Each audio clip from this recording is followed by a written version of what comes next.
বহে জীবন রজনী দিন চিরনূতন ধারা,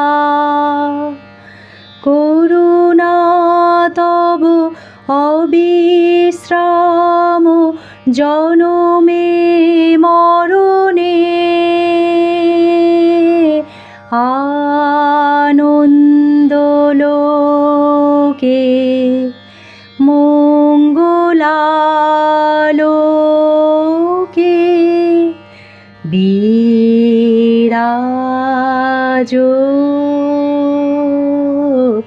সত্য সুন্দর।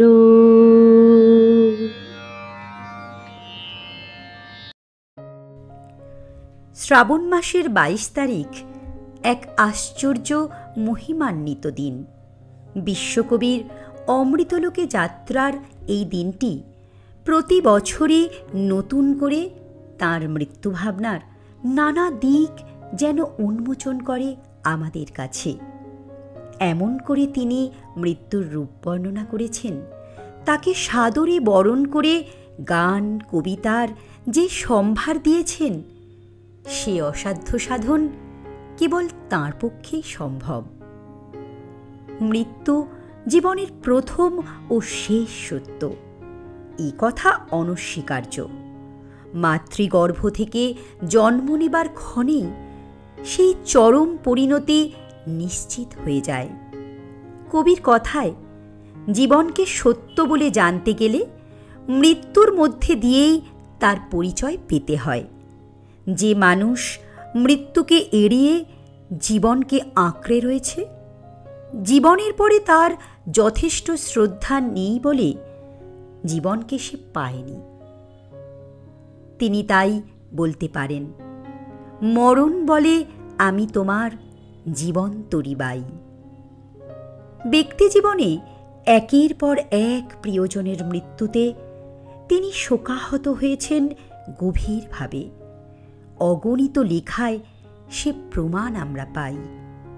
তবু অন্তরের কোনো এক জায়গায় তিনি নির্লিপ্ত, ধ্যানমগ্ন এক জীবন সাধক, যিনি দুঃখের দহনে ভারাক্রান্ত হৃদয়কে অতিক্রম করে জীবন দেবতার অপেক্ষা করেছেন।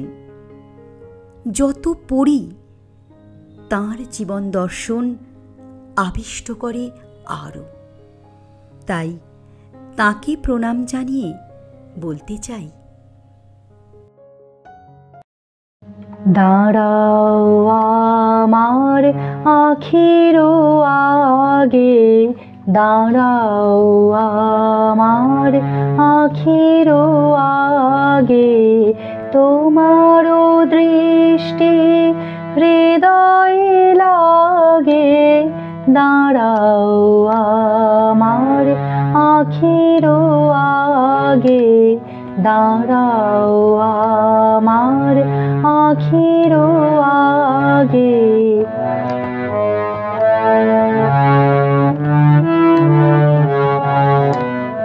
সমুখ আকাশে চরাচর লোকে এই অপরূপ আকুল আলোকে, সমুখ আকাশে চরাচর লোকে এই অপরূপ আকুল আলোকে, দাঁড়াও হে আমার পরানো, পলকে পলকে চোখে চোখে তব দরস মাগে, দাঁড়াও আমার আখির আগে, দাঁড়াও আমার আখির আগে।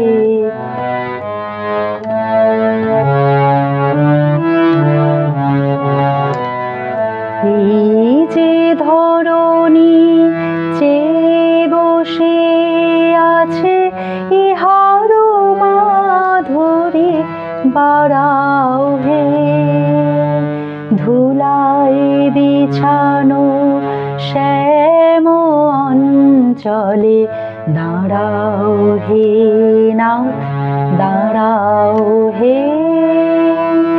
এই যে ধরণী চেয়ে বসে আছে ইহার মাধুরী বাড়াও হে। ধুলায় বিছানো শ্যাম অঞ্চলে দাঁড়াও হে নাথ, দাঁড়াও হে। যাহা কিছু আছে সকলে ঝাঁপিয়া ভুবন ছাপিয়া জীবন ব্যাপিয়া, যাহা কিছু আছে সকলে ঝাঁপিয়া ভুবন ছাপিয়া জীবন ব্যাপিয়া দাঁড়াও হে। দাঁড়াও যেখানে বিরোহী হিয়া তোমারি লাগিয়া একেলা জাগে, দাঁড়াও আমার আখির আগে, দাঁড়াও আমার আখির আগে। তোমার দৃষ্টি হৃদয়ে লাগে, দাঁড়াও আমার আখির আগে, দাঁড়াও আমার আখির আগে। এমন বেশ কিছু কবিতা আমরা পাই যেখানে কবি মৃত্যুকে তাঁর পতিরূপে বরণ করে নিজেকে পতিব্রতা বলেছেন। সত্যি তিনি মৃত্যুঞ্জয়, না হলে এমন নিবিড় করে মরণকে কেউ দেখতে পারে? গীতাঞ্জলির ১১৬ নম্বর কবিতায় তিনি লিখেছেন, ওগো আমার এই জীবনের শেষ পরিপূর্ণতা, মরণ, আমার মরণ, তুমি কও আমারই কথা। সারা জনম তোমার লাগি প্রতিদিন যে আছি জাগি, তোমার তরে বহে বেড়াই দুঃখ সুখের ব্যথা। মরণ, আমার মরণ, তুমি কও আমারই কথা। যা পেয়েছি, যা হয়েছি, যা কিছু মোর আশা, না জেনে ধায় তোমার পানে সকল ভালোবাসা। মিলন হবে তোমার সাথে একটি শুভ দৃষ্টিপাতে, জীবন বোধ হবে তোমার নিত্য অনুগতা। মরণ, আমার মরণ, তুমি কও আমারই কথা। বরণমালা গাঁথা আছে আমার চিত্ত মাঝে, কবে নীরব হাস্য মুখে আসবে বরের সাজে। সেদিন আমার রবে না ঘর, কেই বা আপন, কেই বা অপর। বিজন রাতে পতির সাথে মিলবে পতিব্রতা। মরণ, আমার মরণ, তুমি কও আমারই কথা। মেঘের পরে মেঘ জমেছে,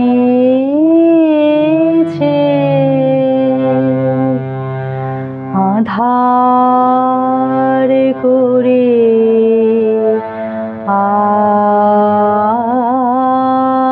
আসে। আমায় কেন বসিয়ে রাখো একা দ্বারের পাশে।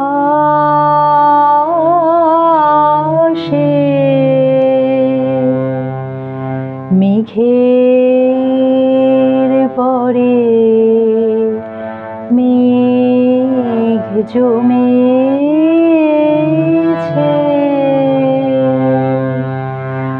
আধার করে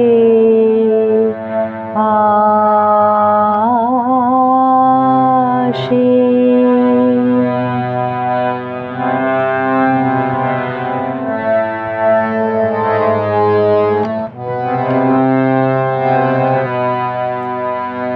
কাজের দিনে নানা কাজে থাকি নানা লোকের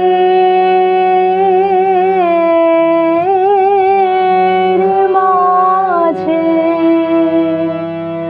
কাজের দিনে নানা কাজে থাকি নানা লোকের মাঝে। আজ আমি যে বসে আছি তোমারি আশ্বাসে।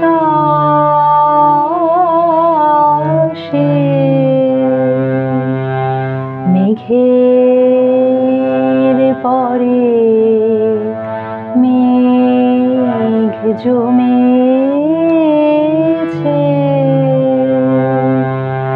আধার করে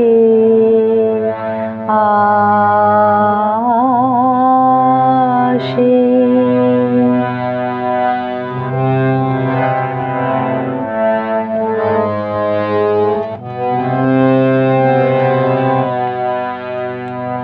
তুমি যদি না দেখা দাও, করো আমায় হেলা। কেমন করে কাটে আমার এমন বাদল বেলা।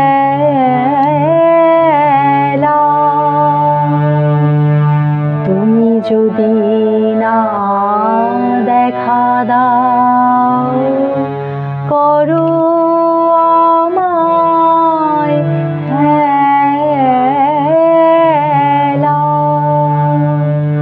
কেমন করে কাটে আমার এমন বাদল বেলা।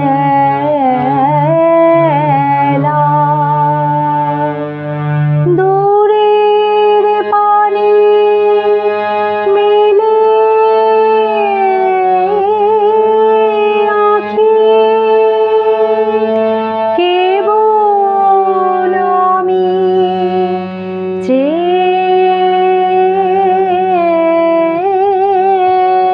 থাকি। দূরের পানে মেলে আঁখি, কেবল আমি চেয়ে থাকি। পরাণ আমার কেঁদে বেড়ায় দুরন্ত বাতাসে।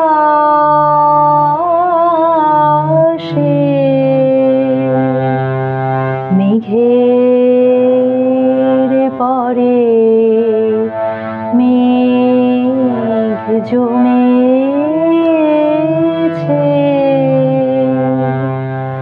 আধার করে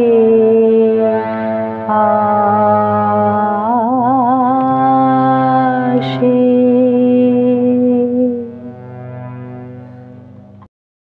রবীন্দ্রনাথের ব্যাপ্তি আকাশ ছোঁয়া, স্বল্প পরিসরে তাঁকে প্রকাশ করা সম্ভব নয়।